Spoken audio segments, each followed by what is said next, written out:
Well, hello, I'm America. I am Odd. It is finally September. August was a long month, not gonna lie to you guys. So, hey, thanks for bearing with me. But the good news is that I listened to a lot of audiobooks and read a lot of Kindle books. And I had a pretty good month in August, so I want to share with you what I read. Full transparency, it's mostly Kenna King. I know that my last video was about her series because I finally finished it in August. So, 2 of those books will be in there. She wrote a new series. I got into it. I want to talk about it. And then we'll get into my TBR for the fall season. The reason I say fall is because I might not read all these in September, but I am officially full force into the fall season. I've never felt more motivated to read. Summer is the worst for me because I am always just in the worst mood. I don't like summer. I don't feel good in summer. I don't enjoy heat. Neither does my hair. But this chilly weather, I mean, we're set up for 60 degrees all weekend. I am so excited. I'm going to a pumpkin patch. My body is ready. But let's get into it. All the books I read this month were on my Kindle, so I don't have any physical books to show you, so sorry. But, nevertheless, the Kenna King books I'm about to list are all on Kindle Unlimited for free. So, if you have Kindle Unlimited, there you go. If you don't, they're only like $4 or something if you want to read them, so they're not going to break the bank. Okay, so let's start with 2 books that I did talk about in my last video, Hawkeye series, and let's just get those sort of out of the way so then we can focus on the other ones that I haven't talked about. First book I read in August was Perfect Score by Kenna King. Again, like I said in my last video, I enjoyed this book. So Perfect Score is about Brent and Zoe. Again, they sort of go away for this wedding weekend and her ex is there, and who also happens to be like his former friend. They all went to high school together. It was this whole debacle about like Brent likes her, but also Adam liked her, and then there was manipulation, and Zoe didn't know. Adam leaves Zoe for a barista named Shelby, and then it's a whole thing of a love, 7 different love triangles. Meanwhile, Zoe's sister's getting married, so then there's that stress. It's a nice little holiday read. I really enjoyed it. Again, I think I gave it like a 4.7. If I did not, and I said something different in the other video, just know I'm doing my best, okay? It was high up there. The next one is The Wrong Score, which is the final book in the Hawkeye series by Kenna King, and it is about the coach.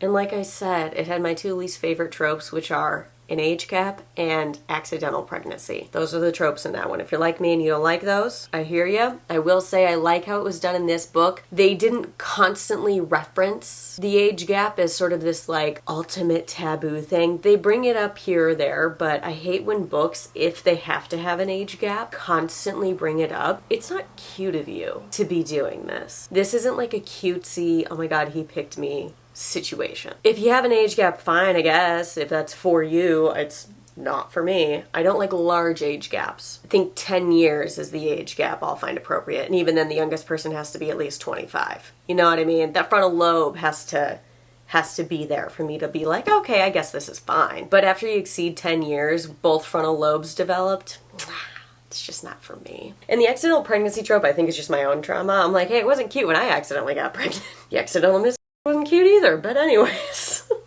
We have to laugh or we'll cry. It was a good way to wrap up the series, I feel, because it was about the coach, and it's like, okay, you see this coach, he's like divorced, it's a whole thing, he's very guarded.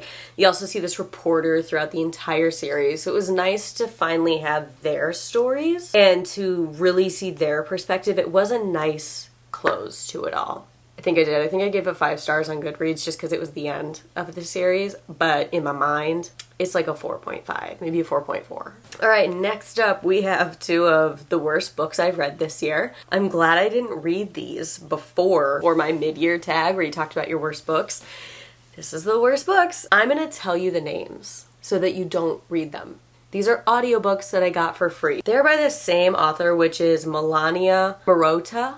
Yeah, Melania Marotta. We're gonna pronounce it that way. It's probably wrong. And I saw these. I was like, these have to be hilarious at least. Made in Leather, Whispers of Passion, Book 1. And Silhouette of Love, Whispers and Passion, Book 2. Here's the thing. The repetition of words. Like, I think in the first one it was the word enigmatic was the one that was, it was used every other sentence. And the way that this was read in the voice, how it didn't know really when to inflect and when not to, and the writing of it, I'm pretty sure these books were written by AI. I think this is my first time that I know of getting duped into reading something that AI wrote. I think that a real life person, maybe by this name, put in the concept of an idea for a book and then sort of just let AI write it, published it, used an AI voice to narrate it.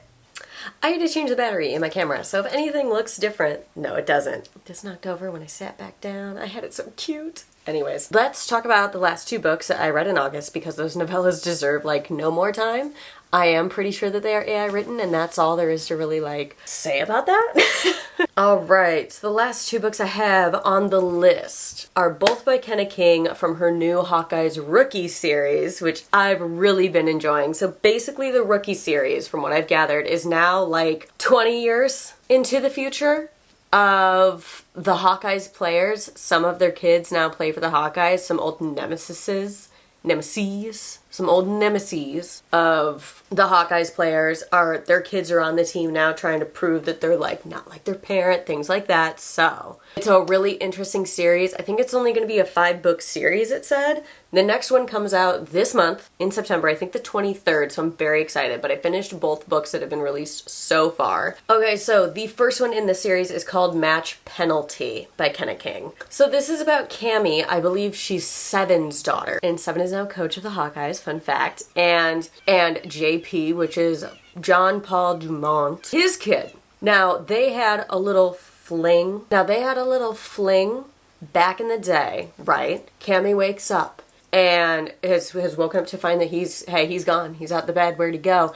And he has actually been arrested for a DUI while having another woman in the car with him. So she hates him, naturally. So that's like the basis of how this is an enemies to lovers. Now, again, this is a miscommunication trope. It's in every single book of these series. Kenna King loves it. I think I liked it so much because it gave me the same vibes as like Penelope and Slade. I'm pretty sure the same guy that voiced Slade voiced JP in the audiobook, so I was laughing the whole time, but again, it was a really good book. And this is all sort of about how JP wants to prove to Cammie, like, no, you have this misunderstanding of that night. I can't tell you what's actually happened because of statute of limitations, but I'm gonna spend this time with the Hawkeyes trying to teach you, trying to show you that you can trust me. And I am this stand-up guy, and I do care about you specifically. It's also a really cute thing throughout the book that, like, while trying to woo her, back in the day as well, he would write things on pucks and throw them to her, like in the crowd. Like, you know how hockey players sometimes toss a puck into a crowd, they sign it. He would always toss one to her, like, dinner ? Drinks later ? And she kept all of them in a little basket, and I thought that that was the cutest little touch to this book. I loved it. But the Rookie series is off to a very good start. That is the first book in the Rookie series. I thoroughly enjoyed it. I think I gave it like 4.8 stars. It was just awesome.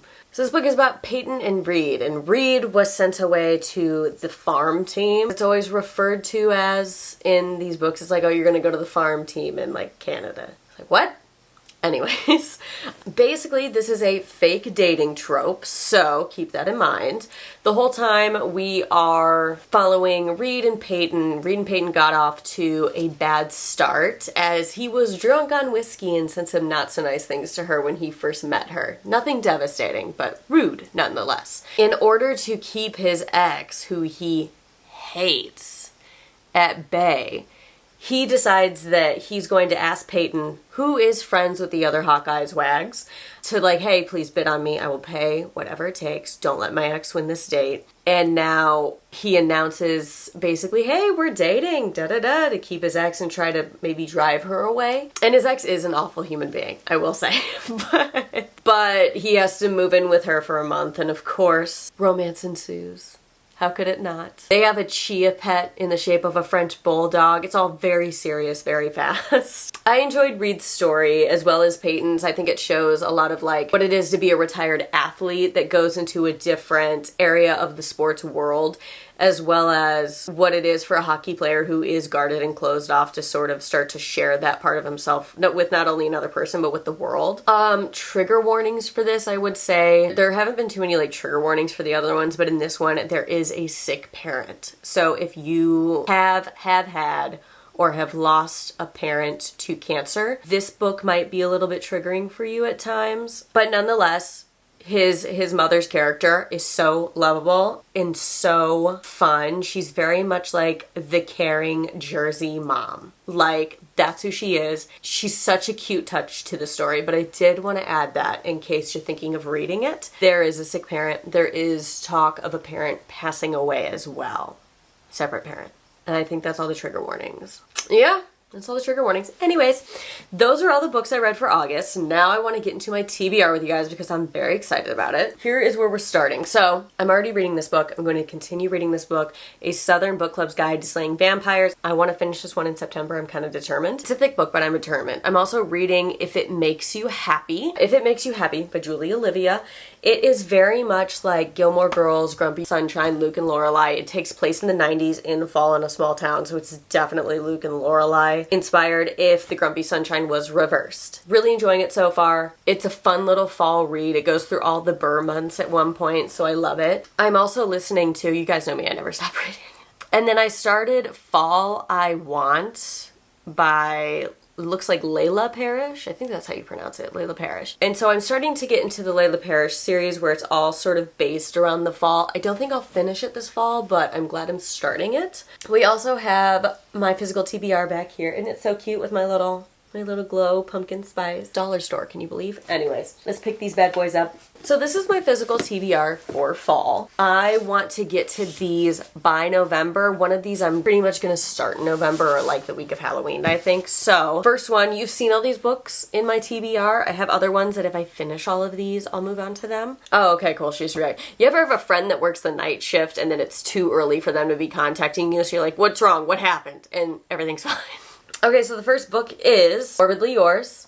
I love it. I feel like it's gonna be a nice little, like, not a dark romance, but like a fluffy, morbid romance, obviously, because it's Morbidly Yours. I want to read Bewitched. We know that I picked this up a couple weeks ago. I've been looking at it for months. I feel like this time of year is the perfect time of year to start it. And then two books that I was given for my birthday are A Flicker in the Dark and Nightmare Before Christmas. I want to read this one in October. It's giving me October vibes. I need a good thriller. I need to finish the You series, but also I need a good thriller. Like, and it looks really good. My best friend who got me this book has read this author. She loves this author, so I'm excited to dive in. And then this one I want to start the week of Halloween. I think it's going to be fun. I think it's going to be a nice transition between Halloween and November. So very excited for this one. It's gorgeous, obviously. Hello, red pages. But that is it. That is the TBR for this fall. And this was everything I read in August. A great month for August, except for those two novellas.